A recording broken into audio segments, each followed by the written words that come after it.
সীমান্ত হত্যা, ভারত বিরোধিতার অন্যতম ইস্যু সীমান্ত হত্যা। প্রায় অভিযোগ করা হয় ভারত বাংলাদেশ সীমান্তে যেভাবে বিএসএফ সাধারণ মানুষকে পাখির মতো গুলি করে মারে, তেমন বিশ্বের আর কোনো সীমান্তে হয় না। এই অভিযোগ কি সত্যি, নাকি অভিযোগের অন্তরালে লুকিয়ে রয়েছে কোনো ভয়ঙ্কর খেলা? ডার্ক ওয়েবে ফাঁস হওয়া রেড লাইন ইনভেস্টিগেশনের কেবল বার্তার চাঞ্চল্যকর রিপোর্ট আপনাকে চমকে দেবে। সীমান্ত হত্যার কারণ নিয়ে সেই রিপোর্টে যা রয়েছে তা কল্পনার অতীত।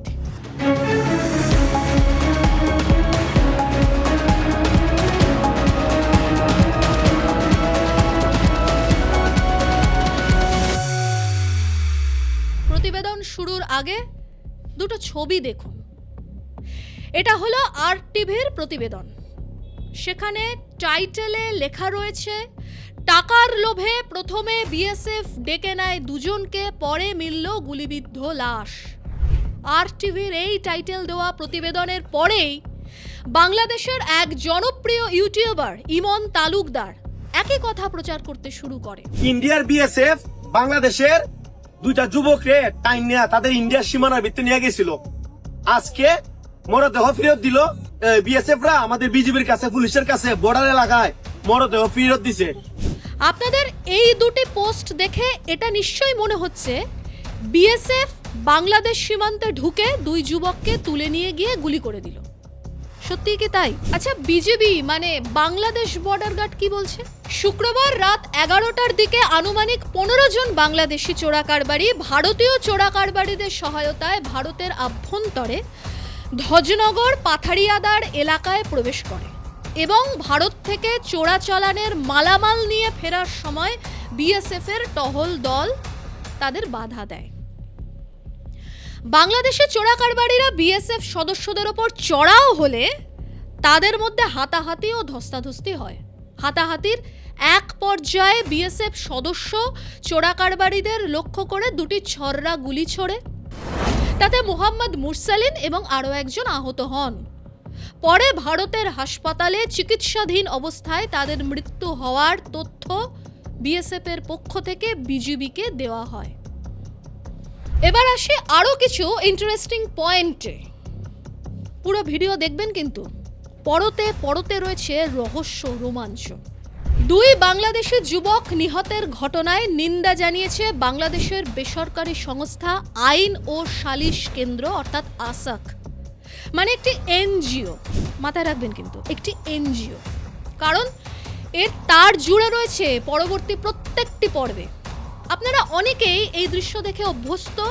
সীমান্তে রাতের অন্ধকারে চোরাচালান, বিএসএফ এর গুলিতে মৃত্যু, তারপরে হইচই, ভারত সীমান্ত হত্যা করে বলে দেশ জুড়ে ক্যাম্পেইন চালান।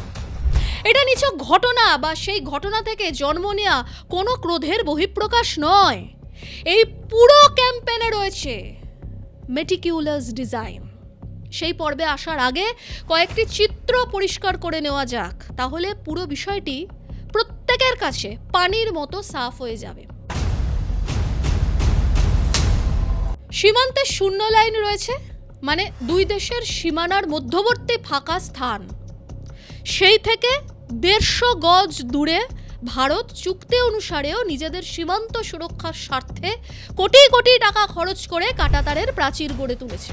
মনে রাখবেন, এই যে 150 গজ ছেড়ে দেওয়া হয়েছে, এটা কিন্তু ভারতেরই জমি, বাংলাদেশের নয়, যা চিহ্নিত সীমান্ত পিলার দিয়েও। কিন্তু বাংলাদেশিরা কি সেটা মানে? না। শূন্য লাইন পেরিয়ে কাঁটাতারের কাছে গিয়ে বহু বাংলাদেশি ঘন্টার পর ঘন্টা বসে থাকে। বিএসএফ এর গাড়ি, ভারতীয় সেনার সাজোয়া গাড়ির ছবি মোবাইলে তুলতে থাকে। খাসি, গাঢ়, স্কুল ছাত্রী থেকে মহিলাদের তারা টোন টিটকিরি করে। এমনকি কাঁটাতারের এপার থেকে বিএসএফ কে উত্ত্যক্ত করা হয়, গালি দেওয়া হয়, এমনকি তাদের সামনে গিয়ে আবু সাইদের মতো দাঁড়িয়ে বলতে থাকে, চালা, গুলি চালা। এমন বহু ভিডিও ইন্টারনেটে ভাইরাল।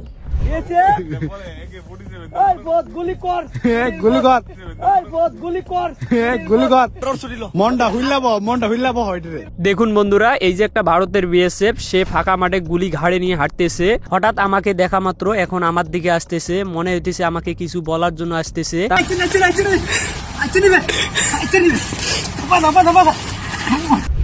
শুধু তাই নয়, এমন বহু ভিডিওতে দেখা যায় কাঁটাতার কেটে কিভাবে ভারতে প্রবেশ করা হচ্ছে, কিভাবে সুড়ঙ্গ কেটে ভারত বাংলাদেশে মালামাল পাচার করা হচ্ছে। এসব আপনাদের চোখে পড়ে নাকি শীত ঘুমে চলে যান এসব দেখে? ভাবেন গোটা দুনিয়া এসব কিছুই দেখতে পায় না? এবার আসি আসল কাহিনী। ডার্ক ওয়েবের রেড লাইন ইনভেস্টিগেশনের ফাঁস হওয়া কেবল বার্তায় প্রকাশিত রিপোর্ট বলছে, সীমান্ত এলাকায় এই যে মোবাইলে বসে থাকা, ছবি তোলা, নজরদারি চালানো, এটা নিছক কৌতূহলবশত বাংলাদেশিদের সীমান্ত ভ্রমণ নয়। তাহলে এর জন্য একটি বা একাধিক বিদেশি শক্তি রীতিমতো অর্থ দেয় বহু বাংলাদেশিকে সীমান্ত এলাকায় নজরদারি চালাতে। রিপোর্ট অনুসারে এটিকে বলে লোকাল অ্যাসেট স্টেবিলাইজেশন প্রোগ্রাম, অর্থাৎ LASP। এই যে লোকাল অ্যাসেট, এদের কাজ কি? ভারতের সীমান্তে নিয়মিত নজরদারি রাখা, অপ্রচলিত সীমান্ত ব্যবসা এবং স্মাগলিংয়ের আদর্শ পরিবেশ তৈরি করা, যাতে মানব পাচার, অস্ত্র পাচার, মাদক পাচার চালু রাখা যায়। কোনো ব্লক বন্ধ হলে নতুন ব্লক তৈরি করা যায়। দুই দেশের স্থানীয় অ্যাসেট মানে এজেন্ট নিয়োগ, যেখানে পণ্য পাচারের পাশাপাশি গোপনীয় তথ্যও পাচার করা যায়। তারা স্থানীয় রাজনীতি এবং নিরাপত্তা পরিস্থিতি কি অদল বদল হচ্ছে তারও তথ্য জোগাড় করে। যে সমস্ত যানবাহন সীমান্ত এলাকায় নিষিদ্ধ, সেগুলি সুরক্ষিতভাবে যাতে চলাচল করতে পারে সেখানেও নজরদারি করা হয়। প্রশ্ন জাগছে মনে, এই লোকাল অ্যাসেট কারা? এদের জন্য বিদেশি শক্তি বছরে কত মিলিয়ন ডলার খরচ করে? এদের নিয়োগ কিভাবে করা হয়? গত 5 বছরে এমন কতজন অ্যাসেট মারা গেছে? এরা মারা গেলে কি কি সুযোগ সুবিধা পায়? এরা ঠিক কিভাবে কাজ করে? এরা সময়ের সঙ্গে ঠিক কিভাবে নিজেদের কৌশল বদলায়? এমন বহু প্রশ্নের উত্তরে ধাপে ধাপে আসছি। সীমান্তবর্তী এলাকায় ক্ষুদ্র ব্যবসায়ী যাদের আত্মীয় আগেই জায়গা করে নিয়েছে কাঁটাতারের ওপারে, ক্ষুদ্র কৃষক এবং যাদের পরিবারের অতিরিক্ত সদস্য রয়েছে, এছাড়া ফেরিতে যারা কাজ করে বা স্থানীয় পরিবহন ব্যবসার সঙ্গে যারা যুক্ত, আর হচ্ছে যুবকদের, অর্থাৎ যাদের পরিবারের অর্থনৈতিক অবস্থা খুব খারাপ, তাদেরকেই যুক্ত করা হয় এই কাজে। অ্যাসেট বাছাইয়ের প্রথম ধাপ এগুলোই। দ্বিতীয় ধাপে দেখা হয় এই পরিবারগুলি চূড়ান্ত ভারত বিরোধী কিনা, মানে দেশ ও ইসলামের নামে প্রাণ দিতে পারে কিনা, এমন পরিবার থেকেই সদস্য বাছাই করা হয়। আর এই কাজে মূলত সহযোগিতা করে জামাত বা হিজবুত সমর্থিত মাদ্রাসা, এতিমখানার কিছু ইমাম বা NGO। এদেরকে প্রশিক্ষণ দেয় কারা? মূলত বাংলাদেশের কিছু অবসরপ্রাপ্ত সেনাকর্মী, অবসরপ্রাপ্ত বিজেপি কর্মী, NGOরাও। এই অ্যাসেটদের কাজ হচ্ছে শূন্য লাইন পেরিয়ে কাঁটাতারের একদম কাছে গিয়ে দিনে রাতে প্রায় 24 ঘন্টা শিফট অনুসারে নজরদারি চালানো। যেখানে BSF এর নজরদারি কম, সেখানে বর্ডার পার করার আন্ডারগ্রাউন্ড রাস্তা তৈরি করা, বিশেষ করে যেখানে নদী বা সেচের পানি বের হয়। মানব পাচার, মাদক পাচারকারীদের আগাম তথ্য ও সুরক্ষার ব্যবস্থাও করা হয়। এই কাজের জন্য একটি বিদেশি শক্তি বছরে 150 মিলিয়ন মার্কিন ডলার খরচ করে। এই টাকা একদম ওপর স্তর থেকে লোকাল অ্যাসেট পর্যন্ত ভাগ হয়ে নিচে আসে। ফাঁস হওয়া রিপোর্ট বলছে 2020 থেকে 2025 পর্যন্ত তাদের 30 জন লোকাল অ্যাসেট মারা গিয়েছে। এটা অফিশিয়াল। মৃত্যুর কারণ BSF এর গুলি, নিজেদের মধ্যে ঝগড়া, খুন, আটক বা গুম, রাতের সীমান্ত এলাকায় দুর্ঘটনা বা সাপের কামড়ে মৃত্যু বা ক্রস ফায়ার। রেডলাইন ইনভেস্টিগেশনের ফাঁস হওয়া কেবল বার্তা থেকে জানা যাচ্ছে প্রত্যেক অ্যাসেট মারা যাওয়ার পর তাদের পরিবারকে যথেষ্ট পরিমাণ অর্থরাশি, সুযোগ সুবিধা, এমনকি পরিবারের অন্য কোনো এক সদস্যকে 「」 বিদেশে চাকরির সুবিধা পর্যন্ত করে দেওয়া হয়। 「 「 「 「 「 「 「 」 「 」 「 「 」 「 」 「 」 「 」 「 」 「 」 「 」 「 」 「 」 「 」 「 」 「 」 「 「 「 」 「 」সারা বাংলাদেশ, পূর্ব, পশ্চিম এবং উত্তরে এমন কত লোকাল অ্যাসেট ছড়িয়ে রয়েছে সীমান্ত এলাকায়। রিপোর্ট বলছে 2856 জন লোকাল অ্যাসেট কাজ করছে ভারত বাংলাদেশ সীমান্তে। আর এই কাজে বেশ কয়েকটি দেশের গুপ্তচর সংস্থাও যুক্ত রয়েছে। তাদের মধ্যে অন্যতম পাকিস্তানের ISI। এরাও এনজিওগুলির মাধ্যমে কাজ করে। কেবল বার্তায় এটাও বলা হয়েছে, গত 2 বছরে ভারত সরকার সীমান্ত এলাকায় বেশ আঁটো-সাঁটো পদক্ষেপ করার ফলে বহু জায়গায় সমস্যা দেখা দিচ্ছে। ভারত যে ড্রোনের মাধ্যমে নজরদারি চালাচ্ছে সেটাও উল্লেখ করা হয়েছে এই কেবল বার্তায়। তাই লোকাল অ্যাসেটরা প্রভুদের পরামর্শ মতো কৌশল বদলাতে বাধ্য হচ্ছে। নতুন কি কৌশল নেওয়া হয়েছে? মানে নজরদারির ক্ষেত্রে নতুন কি কৌশল নেওয়া হয়েছে? সীমান্ত এলাকায় বিএসএফ কিভাবে নজরদারি চালায়, কোন সময় কতজন থাকে, কটা গাড়ি থাকে, কি কি গাড়ি ব্যবহার করা হয়, লোকাল কোনো গাড়ি ভারতীয় সীমান্তরক্ষীরা ব্যবহার করছে কিনা, চেক পয়েন্টগুলিতে কতজন থাকে, তাদের গতিবিধি কি, এমনকি রাতের অন্ধকারে অত্যাধুনিক দূরবীন দিয়েও নজরদারি করা হয়। কিছু ব্লগার রয়েছে যারা কন্টেন্ট ক্রিয়েটর ছদ্মবেশেও এই কাজ করে। सारे का सारे बंदा को चैलेंज करते हो, कितना चैलेंज वाला हो, आधा ना चैलेंज करना। अच्छा चैलेंज बार बार चैलेंज करता है, चैलेंज किया ना, चैलेंज किया ना। আপনার আছে অলরেডি ইন্ডিয়ার ভিতরে তো বিএসএফ বর্তমানে বাধা দেয় কোন কারণে?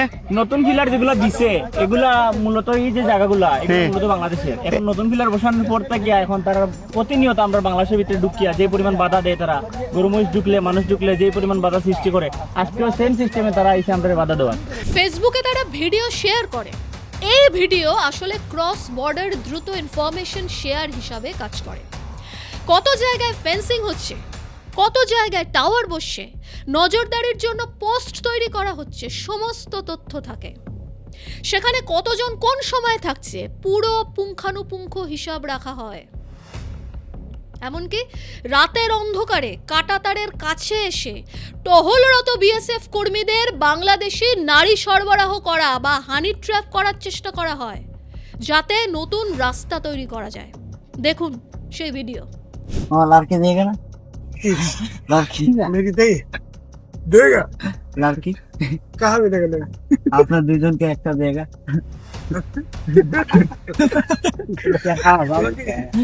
लड़की नहीं लड़की है ना, तो दे दी।